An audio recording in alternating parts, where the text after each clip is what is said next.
Hello, YouTube. My name is Alan, and it's that time once again. Let's talk metal. For this episode's topic, I'm going to follow up on something that came up on heavy metallurgy. Recently, as of the time of this recording, Marty just did the Dark Throne discography deep dive, and he did that with Ben, Austin, and also Roger. I haven't sat through the whole thing yet. I've made it through maybe the first 2 hours. It only happened a couple of days ago at the time I'm making this video. But yeah, really good discussion amongst those four. I was not available for that particular Friday night. And it worked out well because that's a topic, Ben really wanted to do, Marty really wanted to do, Austin and Roger were perfect for it. And I was not perfect for it.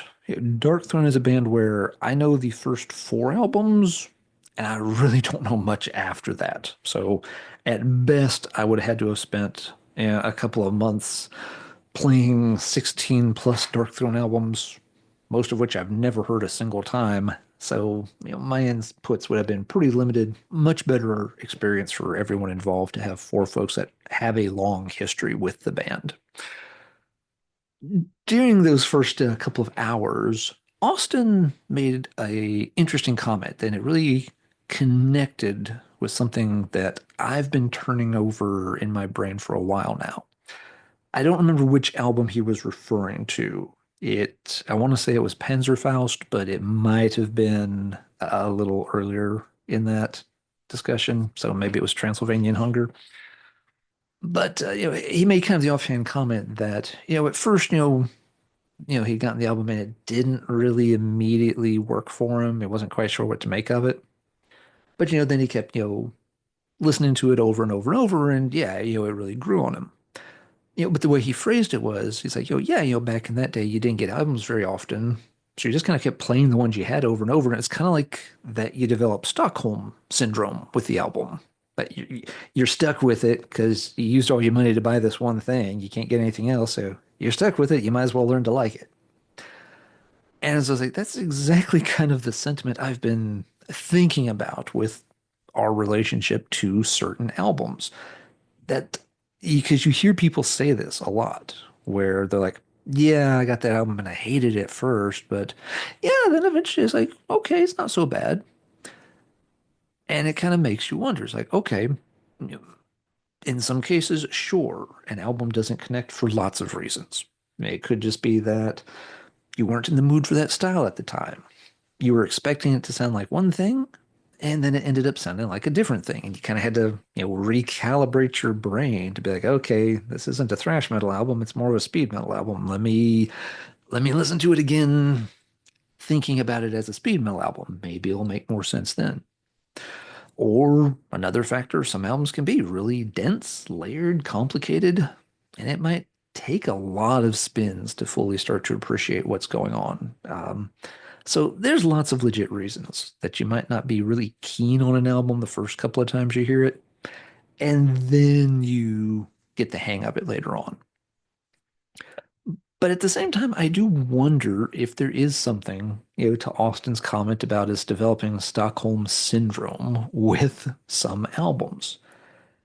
It comes up not infrequently when Marty, Kellen, Logan, TJ, and Jim do the Heavy Metallurgy Album Club on Wednesday nights. Guys will say like, yeah, the first couple of times I spun this album was not for me, but I played it, more and more and more during the week, and finally decided that yeah, okay, it's not that bad. It's not that bad. You know, those other factors could be coming into play there. But you're definitely on a condensed time scale in that case. They only have, a week basically to listen to the album and get used to it. Um, and is there, a case where maybe they start to you kind of again become sympathetic with the album and start to value it a little bit higher because they're kind of stuck with it for an entire week. I should have mentioned this before, but if folks aren't familiar with the concept of Stockholm Syndrome, it's basically a psychological process where, in some cases, people that have been held hostage, taken captive, things like that, they'll actually become very, very sympathetic and kind of bond to the people who had, captured or abducted them. which seems really weird at first. It's like, why would you ever, yeah, like feel sorry for them, or maybe you feel like, oh, well, they actually have a really good point. They took us hostage because of this, trying to make this big political statement. And you know what? I think there's some value to their political statements. I was like, why would you think that? These people did a terrible thing to you. Why are you now kind of, warming up to them? And so that's the concept we're talking about. So it's like, you got this album and you don't like it, well, but you kept listening to it over and over and over, and then you kind of warmed up to it. What made you warm up to it eventually? Did you just have to get used to the style? Did you just have to be in the right mood? Did you have to sort through the different layers the band was working on? Or did you just become sympathetic to the album that's holding you hostage at this time? The album club example works kind of in a microcosm because, like I said, they typically have to play those albums a whole bunch of times in just about a week. So it can kind of take over your playlist a bit. When I did the album club for the first year or so that we were doing it, sometimes it would feel that way. So it's like, yeah, I got to keep playing that album because I need to be able to discuss it in a couple more days. So I better give it a few more spins. So you can overplay them a bit. But it also definitely applies to that situation Austin was talking about, where for a lot of us, when we were younger and growing up buying records, getting into music, whether it's the 70s or the 80s or even most of the 90s, you picked up things more incrementally. You know, you had enough money to buy a couple of albums at a time, and it might be several weeks, maybe a month before you could buy any more. Exposure to new music on radio in most parts of the United States was pretty limited. Sure, if you lived someplace that had a great college, metal radio show, you'd hear stuff more frequently. If you were in like a really big city, like, LA or something, you might have, shows on stations like K-Rock that would play a lot of stuff and you could check it out. But for most of us, that wasn't an option. The stuff didn't get a lot of coverage on MTV. It didn't get radio play. For a lot of us, we lived in places where there weren't record stores nearby. You grew up in a small suburban town or a small rural town, you might have to literally wait up to 2 months before you made your next trip to a city big enough to have a record store that actually had a decently stocked heavy metal section.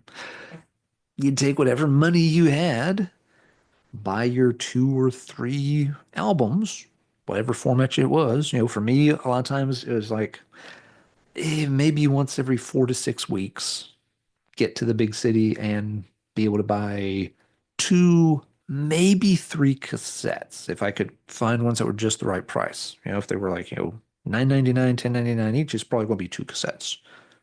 But every now and then you might find like, okay, I got one for 9.99 and these two are each like 6.99, and you could just kind of squeeze them into the budget barely. But then when you took them home, that was all your new listening for the next 4 to 6 weeks. And so you would tend to play the hell out of those records because that was all you were getting. There was no going back out the next day or the next week and finding something new. There was no hopping back online and downloading something different if something didn't immediately click with you, which again was kind of Austin's point. Nowadays, you hear an album, you don't like it, you just forget it's even on your hard drive because you immediately move on to something else. But that wouldn't be the case with these albums that could kind of hold you hostage because you had neither the money nor the access to a record store to go buy anything else for a longer period of time. And so those albums might eventually start to, again, you develop kind of a soft spot for them, is another phrase I've heard. And I've used that phrase myself. It's like, yeah, I kind of have a soft spot for this album. Maybe subconsciously, I even know the album is not that amazing, but I bought it and I played it so much that I kind of ended up liking it. But when I stop and think about it, objectively, it's kind of hard to make a case for some of those albums. So I want to show a few examples of what I'm talking about. I'll start with one I don't have the album of anymore. This band put out a couple of albums for Metal Blade starting in 1990. They were called Slaughterhouse. Not Slaughter, Slaughterhouse. This is the album cover, and yeah, there's not a lot to see. It's kind of red, black background, and little pictures like saws and stuff in the corners, and a big parental advisory sticker. This was something I found at a flea market. Somebody had a bunch of, cassette tapes, and I looked at it, it's like, I don't know this band, never heard of them, but it's on Metal Blade, and it looks like a thrash metal thing. Yeah, but again, I kind of agonize it. It's like I've only got enough money to buy a few things here. I don't know. It's kind of plain looking, not the best cover, but it's on Metal Blade. I eventually ended up buying it. Took it home, played it, and it's thrashy. Let's see, how does Metal Archives describe Slaughterhouse? That's the thing. They describe them as a thrash band. Fair enough. I think they're from New Jersey, if I remember right. Yeah, New Jersey band. And I played it and played it and played it and played it because again, I could only afford to buy a few tapes at that particular flea market. Didn't that would have been around? I think it was a Labor Day weekend. Yep. I probably didn't get to buy anything else until sometime in October. So I played that Slaughterhouse tape a lot and ended up liking it. Had a soft spot for it. There are a few things that helped it along. Dumb teenager at the time, and they have songs like "Fuck the World," which of course sounds great when you're 17 or whatever. Um, Kick them when they're down. Uh, Wasting Away, Black Sheep. They're pretty simple, straightforward songs. Like I said, it always felt a little weird calling them thrash because the music was a bit simplified compared to Bay Area thrash or Big Four thrash or anything. Um, so yeah, there's really nothing outstanding about the songs or the performances, but I heard it enough that is like, yeah, okay, it's kind of cool and I kind of like it. So yeah, I kept it for a long time. When their second album came out, I picked it up. Now, by the time the second album came out, again, the music collection had expanded more. I had more choices on things. I, was off at college where I could check a record store once a week and have a little more money, not a ton, but yeah, I could have a little more money to pick up, maybe one or two used tapes. Maybe I would probably average out to like, a used tape a week, much higher rate than it had been before, at least. And so, yeah, when Slaughterhouse album number two, Face Reality, yes, they're quote unquote severed heads, and a bunch of ice on the cover. Metal Blade's art department sometimes didn't have the best ideas. Yeah, I picked this up and spun it, but by then it was kind of more apparent, like, this one, maybe this isn't so hot, and moved on to something else. There was never a chance for Face Reality to establish any kind of Stockholm Syndrome like grasp on me because my situation had changed. Knew a lot more music, was able to pick up new music at a faster pace. I wasn't stuck with Face Reality as my only new album for the month. I could pick up one or two other things and kind of move past it faster. Now, did I move past it too fast? Is Face Reality some lost gem? No, I really don't think so. I checked it out again years later. So like, yeah, that's just ain't so great. I've replayed the first Slaughterhouse before, and it's like, musically, this is not really top tier thrash. It may not even be second tier thrash. But I will always have that little bit of a soft spot for that first album that feels a bit like I'm overrating it. And I now wonder if it's this kind of, heavy metal Stockholm syndrome of basically having that as my new purchase for September, I guess it was 1990. Um, and just I was stuck with him. Damn it. I was going to get my enjoyment out of it. And I did. Some other examples of this. Let's see. Another Jersey thrash band here, I believe. Dead On. Only album they did. I think they also had an EP. They showed up on the Shocker soundtrack, one of those Wes Craven movies in the wake of Nightmare on Elm Street. Yeah, they had a song on that soundtrack that I had heard and liked. And, decent, if simple, kind of thrashy song. So when I got a chance, I picked up their album, which lousy cover, not the best band logo either. And this was one I remember, like the first time I played it, it's just like, huh, I'm not sure what to make of that. The vocalist has this really, it's not a raspy, but he sounds almost like he's spitting a lot, like really, yeah, kind of, almost, the old Daffy Duck kind of sound to it a bit. Very wet sounding vocalist, the kind where you'd want one of those like, Gallagher shower curtains to hold up if you were in the front line in the pit. Um, Yeah, and the songs, yeah, they had kind of a strange pacing to them where again it's thrashy, but it's kind of simplified thrash. So first listener to is like, not sure how much I do or don't like it. But this was another one. It's like, damn it, I saved my lunch money for weeks so that when I went on that band trip and we got to a town that actually had a shopping mall with like, record bar or a Camelot in it, I could buy this. I bought a tape then. I replaced it with the CD much later. But I bought that damn tape. And we're going to give it another try. We're going to give it another try. And, it grew on me over time. Did it grow on me because I just needed time to get used to their style? Maybe. Did it grow on me because the album just kind of held me hostage? And eventually I tapped out to say, okay, you win. It's a cool album. Don't know. Is it a great album? No. Do I still like it enough that hey, it's never left here. Again, I've purged the CD collection a lot of times. I don't keep everything. This one's still on the shelf.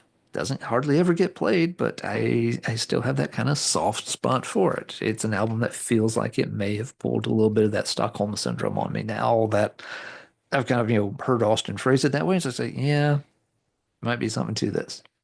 Look at a few other examples here. Death Angels, Frolic Through the Park. Okay, now here we got a bigger name, thrash act. I got this one, played it a ton, liked it a lot. A lot of fun songs on here. In conversing with other metalheads over the years, this album really isn't viewed that favorably. Some people are cool with it, a lot of people are not.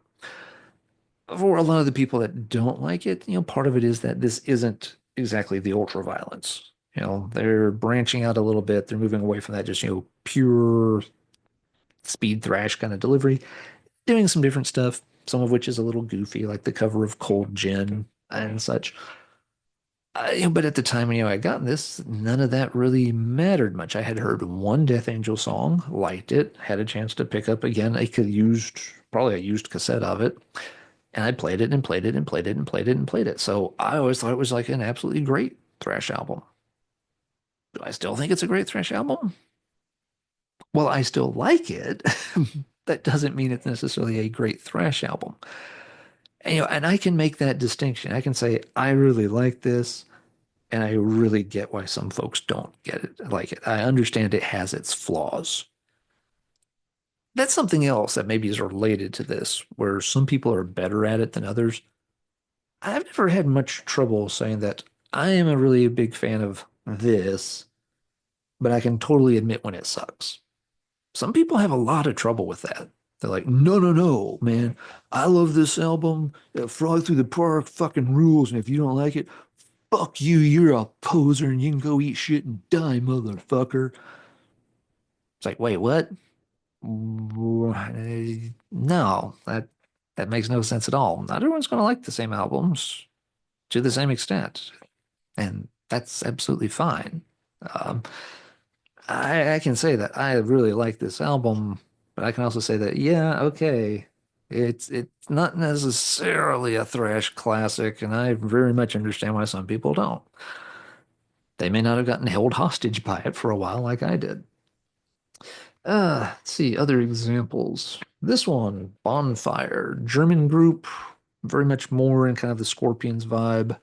Um, this is Point Blank, which I believe is their third album.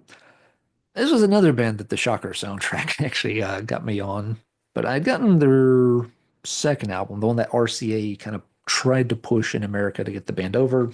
Just didn't happen. It was a good album. It's called Fireworks. So when I found out they had a third album, I was like, yeah, new album's out. Really want to hear it. I didn't really understand at the time that the second album had bombed, and so RCA wasn't putting out point blank in the USA. If you wanted this, uh, Ich bin ein Berliner. You're getting it from Germany. So yeah, this was a case where I had to special order this as an import from Germany through the indie record store in my college town. And of course, it cost a lot of money. This was my only purchase for the month. It took all of my, record money for the entire calendar month to order this. But order it I did, received it I did, and played it practically until the laser burned a hole through it from my CD player. Um, Liked the album a lot. Again, this band I already kind of knew. There was a decent chance I was going to like it, and I really, really did. But once again, I played this album to death because it was my only purchase that month. It's like, okay, the fun money account is drained. I'll be able to get something next month, but it's going to take a while to recharge that account. I was living on a very, very small budget early in college. So this one definitely, yeah, had the chance to just hold me captive there for a while. And as such, for a long time, yeah, this ranked really, really high for me. I probably haven't played it in 10 years at this point. I still have that soft spot for the album. I think it's still very good for the style it is. It's not that it's, worn out its welcome or anything. That one's more a case of I played it so much back in the day, I just really don't feel the need to take it off the shelf anymore. Now, this whole Stockholm thing doesn't work out every time. Bonfire had an album after this called the fact that I can't remember the title is already kind of spoiling the ending of it. It's called something like Knockout. It has like a picture of like a boxer's, like waist where they have like a belt on shaped like the band's logo. Um, it may have been the next month, it may have been 2 months after I got this one. I went back in, like, yeah, I think it was like the next month I went back and ordered that album. Let's say it was called Knockout. So again, spent a lot of money for the Knockout import. Got the Knockout import, played it a lot. That album sucks. They really lost their muse there somehow. It has a few good songs on it, but that follow-up album, even though it did hold me captive for a while, I was just like, nope, fuck you. I am not sympathetic to your cause. You're not a good album. And I eventually got rid of that one. Look at a few other examples here. Forbidden, Twisted into Form. This was one that was sort of a blind buy for me. It looked interesting. It's on Combat. Cool name, cool cover. Yep, picked it up. First couple of spins, again, the vocals on here are a little different. So it took a moment, but it got spun a lot. And yeah, got to the point where I enjoyed it quite a bit. Was there some Stockholm Syndrome factor there? Well, it very much was. I got this. I want to say I got a few cassette tapes along with it. And this may have been like a weird case where it was like a birthday thing or something. So maybe I got like five cassette tapes at the same time. It was a little bigger, pile than the one or two per month. It was tight as something like that. But nevertheless, those were still the only things I got for a while. So they all got played a decent amount. And yeah, Forbidden got up there. Now again, I think by today's standards, a lot of people would say, sure, this is by far the best album you've talked about all night. And yeah, I'd probably agree. Um, but my initial exposure to it was that same kind of setting where this is all I've got to listen to for new music for a while. I better get more used to them. And so I did. You know, this album, probably a really good example of it overall, too. Intruders, a higher form of killing. If you've never heard of Intruder, they were a Tennessee thrash metal band, mid to late 80s. Very competent at the style, but never really a standout band either. But I always loved this album to death. It was another one that was kind of a blind buy for me. Saw it in the record stores, like, cool name. Really liked the album cover, kind of, fun.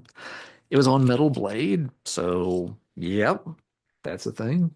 And again, was buying it on a cassette tape. And as such, yeah, put it on. This one I liked pretty quickly. I don't think there had to be a lot of force to listening to this one, but nevertheless, It was the only thing I bought on that band field trip. Band trips costed me a lot of money now that I think about it. But yeah, that was my new album for that month. Played it a lot, liked it a lot. Eventually picked up some other things by the band. But it's over the years, again, it's kind of like the Death Angel album. I've kind of come to realize most other people don't care much about Intruder one way or the other. Like, yeah, who? Oh, didn't they do like an album on Ironworks before that or something? Oh, yeah, yeah. What do you think of that one? Not much better. Um, you know, Intruder, maybe this has a little more to do with nostalgia for me since it was a high school purchase, but it feels like it also maybe had, a chance to get elevated a little bit because I listened to it so much because it was the only thing I had to listen to for a new release. And yes, last but not least, this would even apply to something goofy like, my old Danger Danger Standby. It was one of the first albums, of any kind of, harder rock stuff I bought. I was, I had like, maybe $20 a month to buy stuff back then. That tape was half my money for the month. So it got played a ton. You know, there's some nostalgia that creeps in on this one, seeing the video on MTV whenever they'd play it. And they only played it maybe like once an afternoon. It was never one of their really big, big popular videos. But yeah, sitting there working on homework with the TV on in the background, waiting, kind of listening to see if they would play it. So there's some nostalgia that kind of colors Danger Danger for me. And I did like a lot of their songs and stuff. It's fun for the style it is. But yeah, why did I get, such a weird affinity for that one? Played it a crap ton because it took half my money for a month to get it. And being a very early, again, like I said, one of the first hard rock, whether you want to call it glam metal, hair metal, hard rock, whatever, being one of the first things I had, I only had like, a small handful of cassettes. So that one got a lot of plays and it had a chance to kind of, yeah, establish that kind of weird relationship. Yeah, I want to play it a lot because it's all I've got to listen to. And so maybe I became more sympathetic to Danger Danger than most people should, but I'm okay with that. So yeah, those are just some examples. It was an interesting comment that Austin made, and like I said, I'd kind of been thinking about that whole idea of do we get attached to some of these albums simply because we play them so much that we convince ourselves they are better than they really are? Maybe. A few examples I've shown tonight might qualify for that, and a few examples I showed probably don't. But now let's talk metal in the comments down below, and you tell me, are there some albums that, if you stop and think about it, maybe they won you over just by wearing you down? That for whatever your circumstance was, you had to play this album a ton, and as such, yeah, you just kept liking it more and more and more to the point that, yeah, you've always had a soft spot for it even though now that you look at it, somewhat objectively, you realize that, well, okay, yeah, it's not it's not exactly Rust in Peace, but doggone it, I still like it for some reason. Maybe because it kind of held me hostage there for a while, and now I kind of see where it's coming from. If you got some examples like that, leave them in the comments. And with that, let's shut this whole thing down. Until next time, everybody take care. And as always, keep banging your head.